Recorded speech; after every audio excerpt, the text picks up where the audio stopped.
मित्रांनो नमस्कार। निवडणुकीचं बिगुल वाजलेलं आहे। आज निवडणूक आयुक्त राजीव कुमार यांनी देशातील निवडणुकांची घोषणा केलेली आहे। आपल्या महाराष्ट्रामध्ये 5 टप्प्यामध्ये निवडणुका होऊ घातलेल्या आहेत।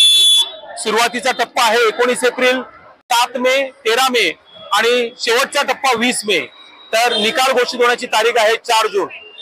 शेवटचा टप्पा 20 मे आपला मुंबईच्या 6च्या 6 ज्या खासदारकीच्या जागा आहेत त्यांची जी निवडणूक आणि ठाण्याची पालघरची ही निवडणूक होणार आहे 20 मे रोजी।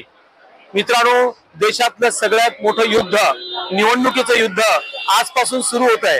येणारे 80 दिवस हे अत्यंत संग्रामाचे आणि अतिशय जबरदस्त असे राहणार आहेत। येणाऱ्या या निवडणुकीच्या काळामध्ये तुम्हाला प्रत्येकाला विचार करायचा आहे। 2 समोरासमोर आघाड्या आपल्या समोर आहेत, एनडीए आणि इंडिया। एनडीए आणि इंडियाच्या या लढाईमध्ये तुम्ही कोणाच्या सोबत असणार आहात विचार करा आणि या ऐतिहासिक निवडणुकीला सामोरे जाण्यासाठी सिद्ध व्हा।